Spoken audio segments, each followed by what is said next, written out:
मुंबईकरांना दिलासा देण्यासाठी महायुती सरकार 450 किलोमीटरचं मेट्रो नेटवर्क पूर्ण करणार आहे। यामुळे 2028-29 पर्यंत मुंबईच नाही तर विस्तारित मुंबईत एका ठिकाणाहून दुसरीकडे केवळ 59 मिनिटात जाता येईल। मुंबईतील झोपडपट्टी परिसरातील लोकांना घरं देऊ महायुतीच्या सरकारनं एसआरएच्या माध्यमातून घरं दिली। आपल्या योजना अजूनही सुरू आहेत। घरांचा प्रश्न आम्ही सोडवत आहोत। बीडीडी चाळ आम्ही निर्माण केली। 80,000 लोक वाट बघत होते, मात्र यांनी बिल्डर्सच्या नादात सत्यानाश केला। आम्ही निर्णय केला, स्वतः म्हाडा बांधेल आणि आज इमारती उभ्या करत चाव्या दिल्या। पब्लिक है, सब जानती है। कोस्टल रोड, बीडीडीचा विकास, मेट्रो कोणी केले, कोणीही सांगेल। ही आहेत देवेंद्र फडणवीस यांनी वरळी डोममध्ये केलेले विधान। महायुतीच्या मुंबईमधल्या पहिल्याच प्रचार सभेत फडणवीसांनी मुंबईतल्या 3 मोठ्या प्रोजेक्टचा वारंवार उल्लेख केला। त्यानंतर दुसऱ्याच दिवशी उद्धव ठाकरेंनी सुद्धा फडणवीसांना उत्तर दिलं। पण यातून एक गोष्ट लक्षात आली, मराठीचा मुद्दा, हिंदू मुस्लिम मतांचा मुद्दा हे विषय जसे यंदाच्या मुंबई महापालिकेत केंद्रस्थानी राहतील तसाच आणखी एक विषय राहील, तो मुंबईमधल्या प्रोजेक्ट्सचा, खास करून मेट्रो, कोस्टल रोड, बीडीडीचा, धारावी पुनर्वसन या प्रोजेक्ट्सचा। पण हे प्रोजेक्ट्स मुंबई महानगरपालिका निवडणुकीत किती महत्त्वाचे ठरतील, त्यांना प्रचारात हायलाइट करण्याचा खरंच फरक पडेल का आणि फडणवीस या 3 प्रोजेक्ट्सवर जोर का देतायत समजून घेऊयात या व्हिडिओमधून। नमस्कार, मी दिव्या आणि तुम्ही पाहताय बोलभिडू। सुरुवात करूयात मुंबईमधल्या मेट्रो पासून। वर्सोवा, अंधेरी, घाटकोपर या 11.40 किलोमीटरच्या महाराष्ट्रातील पहिल्या मेट्रो प्रोजेक्टला केंद्र सरकारने ऑगस्ट 2004 मध्येच मान्यता दिली होती। पण या प्रकल्पाचं प्रत्यक्षात काम सुरू व्हायला फेब्रुवारी 2008 उजाडलं। पुढे जून 2014 मध्ये मुंबई मेट्रोच्या पहिल्या फेजचं उद्घाटन करण्यात आलं। मुंबई मेट्रोचा हा प्रकल्प काँग्रेसच्या काळात सुरू झाला असला तरी मेट्रो लाईन 1 पूर्ण क्षमतेने 2019 मध्ये फडणवीसांच्या काळात सुरू झाली। या प्रकल्पासाठी 2356 कोटी रुपये खर्च आला। मेट्रो सुरू होण्याआधी वर्सोवा ते घाटकोपर अंतर पार करायला साधारण 71 मिनिटं लागत होती, पण मेट्रोने हे अंतर 21 मिनिटात पार करता येतं। वर्सोवा ते घाटकोपर दरम्यान एकूण 12 स्टेशन्स आहेत, त्यामुळे या भागातल्या प्रवाशांना सुद्धा थेट फायदा होतो। मुख्यमंत्री झाल्यावर फडणवीसांनी डिसेंबर 2014 मध्ये मुंबईच्या मेट्रो लाईन 2 प्रकल्पाला मंजुरी दिली। मेट्रो लाईन 2 मध्ये 2 मुख्य लाईनचा समावेश आहे। एक मेट्रो लाईन 2A जी डीएन नगर ते दहिसर पर्यंत आहे, दुसरी मेट्रो लाईन 2B ही डीएन नगर ते मानखुर्द पर्यंत आहे। पुढे राज्य सरकारकडून मुंबईत केंद्र आणि राज्य सरकारच्या मदतीने मेट्रो प्रकल्पाच्या अंमलबजावणीसाठी Mumbai metro rail corporation company स्थापन करण्याचा निर्णय घेण्यात आला। फडणवीस सरकारच्या काळात मुंबईचं मेट्रो जाळं विस्तारित करण्यासाठी अनेक मेट्रो मार्गांना मान्यता देण्यात आली। राज्य सरकारकडून मुंबई मेट्रो रेल कॉर्पोरेशनच्या अध्यक्षपदी IAS अधिकारी अश्विनी भिडे यांची नियुक्ती करण्यात आली होती। या निर्णयावर विरोधकांनी बरीच टीका केली, पण फडणवीसांकडून मुंबई मेट्रोच्या कामासाठी भिडे यांची निवड कायम राहिली। मुंबईच्या मेट्रो कामात आरे कॉलनीत होणाऱ्या कारशेडवरून बराच वाद झाला, आंदोलनं झाली। पुढे हे कारशेड कांजूरमार्गला शिफ्ट करण्याचा निर्णयही उद्धव ठाकरेंच्या सरकारने घेतला होता। सध्याच्या घडीला विचार करायचा तर मुंबई मेट्रोमधील वर्सोवा, अंधेरी, घाटकोपर हा 11.4 किलोमीटरचा लाईन 1 मार्ग, दहिसर ईस्ट ते डीएन नगर हा 18.6 किलोमीटरचा लाईन 2A मार्ग, दहिसर ईस्ट ते अंधेरी ईस्ट 16.5 किलोमीटरचा लाईन 7 वरील मार्ग सुरू आहे। कुलाबा, बांद्रा, स्पीज हा 22 किलोमीटर लाईन 3 वरील मार्ग ही मुंबईतील पहिली पूर्णतः भुयारी मेट्रो आहे। ऑक्टोबर 2025 मध्ये हिचा शेवटचा टप्पा पूर्ण होऊन आता ही मार्गिका पूर्ण क्षमतेने सुरू झाली आहे। राज्य सरकारकडून मेट्रो मार्ग 7 मधील अंधेरी पूर्व ते दहिसर पूर्व, मेट्रो मार्ग 2B डीएन नगर ते मंडाले 23.64 किलोमीटर मार्गाला मंजुरी देऊन या मार्गाचं काम सुरू करण्यात आलंय। मेट्रो मार्ग 4 वडाळा, घाटकोपर, मुलुंड, ठाणे, कासारवडवली, ठाणे जिल्ह्यातील मेट्रो लाईन 5 ठाणे, भिवंडी, कल्याण हा मार्ग, स्वामी समर्थनगर, जोगेश्वरी, विक्रोळी हा मेट्रो क्रमांक 6, मुंबई मेट्रो 9 दहिसर ते मीरा भाईंदर मार्ग, मेट्रो 7 चा विस्तार असलेल्या मेट्रो 7A अंधेरी ते छत्रपती शिवाजी महाराज आंतरराष्ट्रीय विमानतळ मेट्रो मार्ग या आणि अशा अनेक मेट्रो प्रकल्पांना मान्यता देऊन त्यांचं काम सध्या सुरू आहे। काही ठिकाणी काम अंतिम टप्प्यात आहे। मुंबईमधलं ट्रॅफिक, लोकलला असणारी गर्दी, कमी वेळात जास्त अंतर पार करण्याचं आव्हान या सगळ्या गोष्टींचा विचार केला तर मेट्रो गेम चेंजर ठरली आहे। त्यातही मेट्रोचे दर फार जास्त नसल्यानं ती मध्यमवर्गीयांच्याही काही प्रमाणात आवाक्यात आहे। मेट्रोचं बरंचसं काम फडणवीसांच्या काळात झाल्यानं त्यांचा मेट्रो प्रोजेक्टचा मराठी माणसांना, मुंबईकरांना होणारा फायदा सांगण्यावर भर आहे। फडणवीसांनी भर दिलेला दुसरा प्रकल्प आहे तो कोस्टल रोडचा। 2011 मध्ये तत्कालीन मुख्यमंत्री पृथ्वीराज चव्हाण यांच्या आदेशानुसार मुंबईत किनारी रस्त्यांचा विचार करण्यासाठी एका तांत्रिक सल्लागार समितीची स्थापना करण्यात आली होती। या समितीने अभ्यास करून एक अहवाल राज्य शासनाला सादर केला। याच अहवालात 35.6 किलोमीटर लांबीच्या सागरी किनारी मार्गाची शिफारस करण्यात आली होती। पण 2013 मध्ये तत्कालीन केंद्र सरकारच्या पर्यावरण विभागाकडून या प्रकल्पाला मंजुरी मिळाली नाही आणि हा प्रकल्प रखडला। त्यानंतर 2014 मध्ये केंद्र आणि राज्यात भाजपचं सरकार आलं आणि मुख्यमंत्री झालेल्या फडणवीसांनी कोस्टल रोड प्रकल्पाच्या कामाला गती देण्याची घोषणा केली। पुढे महाराष्ट्र सरकारने जून 2015 मध्ये मरीन ड्राईव्ह ते कांदिवली असा 29.2 किलोमीटरचा 8 लेनचा कोस्टल रोड बांधण्याचा प्लॅन तयार केला, ज्यात प्रकल्पाचे 2 फेज तयार करण्यात आले। पहिला फेज मरीन ड्राईव्ह ते वरळी आणि दुसरा फेज वरळी ते कांदिवली। डिसेंबर 2015 मध्ये केंद्रीय पर्यावरण विभागाने कोस्टल रोडला मंजुरी दिली।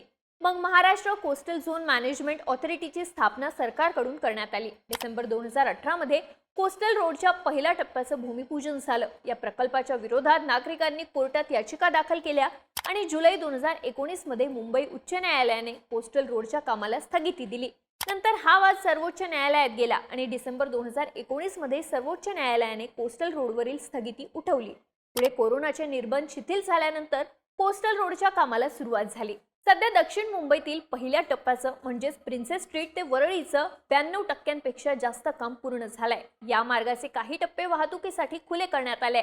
11 मार्च 2024 ला बिंदू माधव ठाकरे चौक ते मरीन ड्राईव्ह ही 9.25 किलोमीटर लांबीची दक्षिण वाहिनी मार्गिका खुली करण्यात आली। 10 जून 2024 ला मरीन ड्राईव्ह ते हाजी अली मार्ग लोटस जंक्शन पर्यंत सुमारे 6.25 किलोमीटरचा दुसरा टप्पा खुला करण्यात आला। त्यानंतर हाजी अली पासून पुढे खान अब्दुल गफार खान मार्गापर्यंत सुमारे 3.5 किलोमीटरचा तिसरा टप्पा खुला करण्यात आला। प्रकल्पाचा बराचसा मुख्य भाग पूर्ण झाला असला तरी काही कामं अजून सुरू आहेत। कोस्टल रोड आणि वांद्रे वरळी सी लिंक जोडणाऱ्या दुसऱ्या बाजूच्या पुलाचं काम अजून सुरू आहे। वरळी ते कांदिवली या दुसऱ्या टप्प्याचं काम प्राथमिक स्तरावर आहे। पण असं असलं तरी या प्रकल्पामुळे मुंबईकरांना विशेषतः पश्चिम उपनगर आणि दक्षिण मुंबई दरम्यान प्रवास करणाऱ्यांना मोठा दिलासा मिळालाय। जो प्रवास करण्यासाठी आधी 45 ते 60 मिनिटं लागायची तो आता केवळ 10 ते 15 मिनिटात पूर्ण होतो। ट्रॅफिकमध्ये अडकून पडण्याचं प्रमाण कमी झाल्यामुळे इंधनाचा वापर सुमारे 34% कमी झालाय। या मार्गावरून बेस्ट बसेस चालतात, त्यामुळे सर्वसामान्य प्रवाशांनाही जलद प्रवासाची सुविधा मिळाली आहे। कोस्टल रोडच्या कामात स्थानिक कोळी बांधवांच्या मागणीनुसार पुलाच्या 2 खांबातील अंतर वाढवण्यात आलंय, जेणेकरून त्यांच्या बोटींना येण्या जाण्यास अडथळा येऊ नये। अर्थात यावरून ठाकरे विरुद्ध फडणवीस अशी श्रेयवादाची लढाई आहे। पण फडणवीस मुख्यमंत्री असताना झालेलं भूमिपूजन, सुरू झालेले टप्पे आणि लोकांच्या प्रवासाचा वाचलेला वेळ यामुळे मुंबईकरांना होणारा थेट फायदा हा मुद्दा अधोरेखित करत त्यांनी कोस्टल रोड प्रोजेक्ट हायलाइट केलाय। फडणवीसांनी भर दिलेला तिसरा प्रकल्प आहे तो बीडीडी चाळ आणि धारावी पुनर्वसनाचा। धारावी पुनर्विकास प्रकल्प हा आशियातील सर्वात मोठा झोपडपट्टी पुनर्विकास प्रकल्प असून याकडे जगाचं लक्ष आहे। या प्रकल्पाचं काम अदानी समूहाकडे आहे। तो या निवडणुकीत कळीचा मुद्दा ठरणार आहे। पण प्रत्यक्षात धारावीच्या पुनर्विकासाच्या चर्चा 1990 पासून सुरू होत्या। पण नोव्हेंबर 2022 मध्ये महाराष्ट्र सरकारने निविदा काढल्या। यामध्ये अदानी समूहाने 5069 कोटी रुपयांची बोली लावून बाजी मारली। जुलै 2023 मध्ये महाराष्ट्र सरकारने अधिकृतपणे अदानी समूहाला या कामासाठी लेटर ऑफ इंटेंट दिलं। तेव्हाचे मुख्यमंत्री एकनाथ शिंदे आणि उपमुख्यमंत्री देवेंद्र फडणवीस यांनी या प्रकल्पाला गती देण्याची घोषणा केली होती। धारावीत मोठ्या प्रमाणावर डोर टू डोर सर्वे आणि कागदपत्रांची पडताळणी झाली आहे। सुमारे 18,000 पेक्षा जास्त घरांची नोंदणी पूर्ण झाली आहे।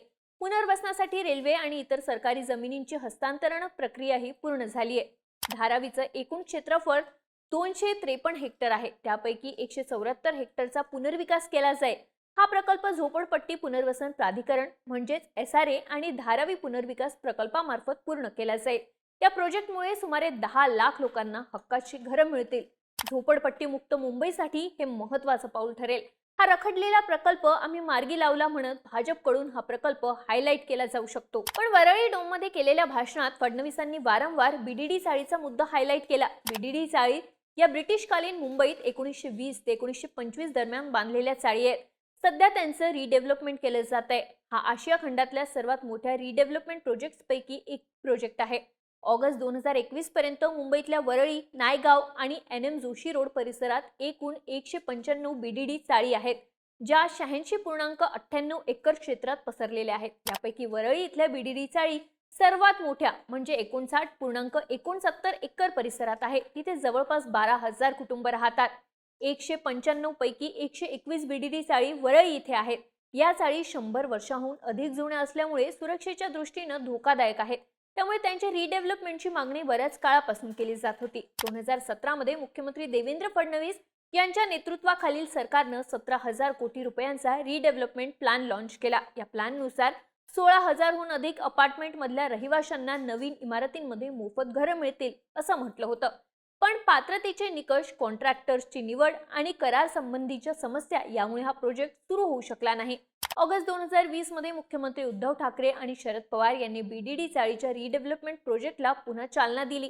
त्यानंतर एकनाथ शिंदे यांच्या सरकारनं 2024च्या निवडणुकांपूर्वी हा प्रोजेक्ट पूर्ण करण्याचं टार्गेट ठेवलं होतं. जानेवारी 2023 मध्ये मुख्यमंत्री एकनाथ शिंदे यांनी वरळी, नायगाव आणि NM जोशी मार्ग इथल्या बीडीडी चाळींमधल्या पात्र रहिवाशांना 300 स्क्वेअर फुटांच्या घरांचं वाटप करण्यास मंजुरी दिली होती. सध्या हा प्रोजेक्ट म्हाडाकडून डेव्हलप केला जातोय. ऑगस्ट 2025 मध्ये वरळी बीडीडी चाळ प्रोजेक्टचा पहिला टप्पा पूर्ण झाला. पहिल्या 40 मजली रिडेव्हलप्ड इमारतींमध्ये 556 कुटुंबांना नवीन 500 स्क्वेअर फुटांच्या घरांच्या चाव्या मिळाल्या. 2025च्या शेवटी महाराष्ट्र सरकारनं या प्रकल्पाला इसेन्शियल प्रोजेक्ट म्हणून घोषित केलंय. प्रकल्पासाठीच्या परवानग्या लवकर मिळवणं हा या मागचा उद्देश आहे. या वर्षी वरळी आणि NM जोशी मार्गावरच्या आणखी काही इमारती पूर्ण होण्याची शक्यता आहे. पुढच्या 3 ते 5 वर्षात तिन्ही मुख्य ठिकाणांवरचे सर्व टप्पे पूर्ण होण्याचा अंदाज आहे. पण या सगळ्यात महानगरपालिका निवडणुकांआधी 556 घरं देण्यात आल्यानं हा मुद्दा फडणवीसांच्या आणि पर्यायाने महायुतीच्या बाजूला झुकू शकतो. इथे पाणी पुरवठा, लिफ्ट याबद्दल असलेल्या रहिवाशांच्या तक्रारी एक गठ्ठा मतदानात अडथळा ठरू शकतात. हे विसरून चालत नाही. आता या 3 प्रकल्पांवर फडणवीसांनी भर द्यायचं कारण अर्थातच या प्रकल्पांमधून थेट लाभार्थी तयार झाले. मुंबईत मराठी माणसाला हक्काचं घर मिळालं आहे. प्रवासाचा वेळ कमी झालाय आणि गरीब, मध्यमवर्गीय ते उच्चभ्रू अशा सगळ्याच स्तरांना याचा थेट फायदा होतोय. रोजच्या वापरात असलेले आणि विस्तार होणारे हे प्रकल्प शहरी भागातल्या मतदानावर इम्पॅक्ट करू शकतात. हीच चाल फडणवीसांनी खेळली आहे. अर्थात यातून श्रेयवादाची लढाई होईल. अदानींच्या मुद्द्यावरून भाजपला टार्गेट केलं जाईल. पण शरद पवारांचा पक्ष ठाकरे बंधूंच्या सोबत असल्यानं अदानी विरोधाची धार कमीच ठेवावी लागेल. थोडक्यात बीडीडी मेट्रो आणि कोस्टल हे 3 प्रकल्प प्रचाराची स्पेस घेतील. फक्त त्यांचा मतदानात किती इम्पॅक्ट पडेल हे पाहणं महत्त्वाचं असेल. तुम्हाला काय वाटतं? या 3 प्रोजेक्टचा खरंच इम्पॅक्ट पडेल का? तुमची मतं आणि प्रतिक्रिया आम्हाला कमेंट करून सांगा. आणि राजकीय घडामोडी विस्तारानं पाहण्यासाठी बोलभिडूच्या YouTube चॅनलला सबस्क्राईब करायला विसरू नका.